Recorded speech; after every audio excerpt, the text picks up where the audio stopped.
Hey guys, and welcome back. In today's video, we're going to be covering the current generation of Roku players, talking about how much they cost, what the main similarities and differences are between these devices, and if you're interested in purchasing any of these Roku players, we'll have links to them down in the video description. So first, we're going to cover the retail price of each of these 5 current generation Roku players, and then kind of showing you the similarities and differences you get as you work your way up into the more expensive devices in comparison to the cheaper ones. So starting off here, the Roku Express is going to be your first option, and that's $29.99. Then you have the Roku Express Plus at $39.99, the Roku Streaming Stick at $49.99, the Roku Streaming Stick Plus at $69.99, and the Roku Ultra at $99.99. So we're going to compare and contrast 5 main categories that are going to be of the most importance to you with these devices. The first category being the applications you have access to,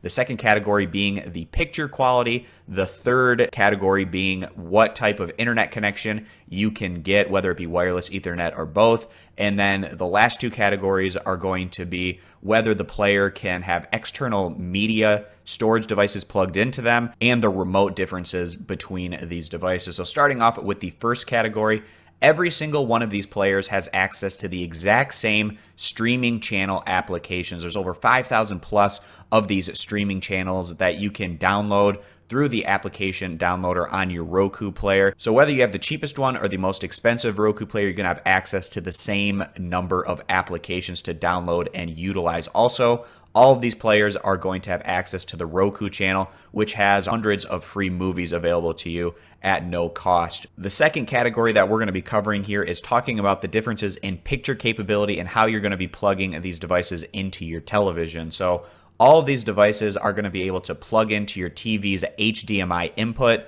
The main differences to note here are the Roku Express Plus also has the capability of plugging into older televisions through the AV cable composite port, and that's going to be your main difference here between the Roku Express and the Roku Express Plus.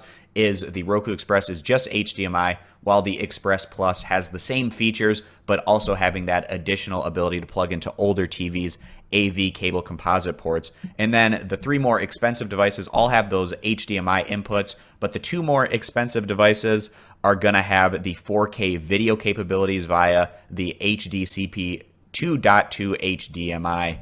Now moving on down here in terms of the picture quality, every single device is having the capability to produce a 1080p high definition picture up to 60 frames per second.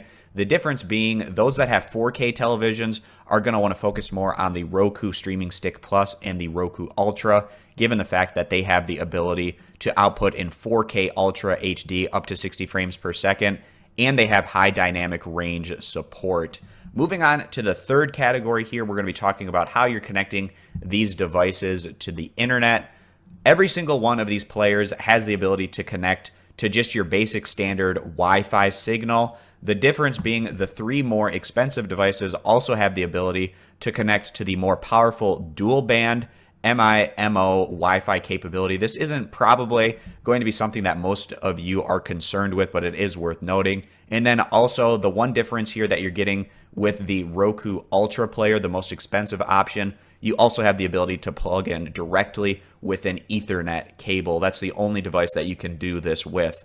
Moving on to the fourth category, talking about connecting into external storage memory if you want to access your media through a micro SD card or a USB connection. The only device that has this capability, again, is going to be your most expensive Roku Ultra player. This is probably another one of those devices that the majority of people aren't going to be using, but if you are looking to connect a USB device or a micro SD into your Roku player to get media that way, then the Roku Ultra is going to be your option for that. The last category we're going to be covering here is going to be talking about the remote that you're getting with each of these players. So every single Roku player that you get comes with a Roku Remote, And also all of these remotes are going to have the ability to have buttons on them that you can click to get to popular streaming channels. Now, you can't choose which channels are going to be the options for those, but every single Roku remote is going to have those buttons on them. Now, where we get to the differences, you can also use this Roku remote to turn on your TV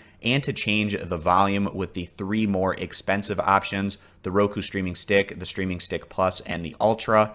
These remotes are also going to have the ability to use search with a voice function. So if you want to search things with your voice, the 3 more expensive Roku players come with a remote that has that capability. Now, to talk about the differences of the Roku Ultra remote, it has the ability to plug in your headphones for private listening. And also, this particular remote has the ability to have gaming functions by added buttons. Now, as someone who owns one of these particular Roku remotes, I can say that I never use it for gaming. It really drains the batteries on the remote, and just the gaming options on the Roku player in general aren't that great. So this particular difference is not going to be all that important. So this is going to wrap up our discussion on the similarity and differences between the current generation of Roku players. Again, if you're interested in purchasing any of these 5 Roku players, we'll have links to them all down in the video description. And if you have any extra questions, you can also throw those down in the comment section. Thanks for stopping on in, guys, and we hope to see you in future videos.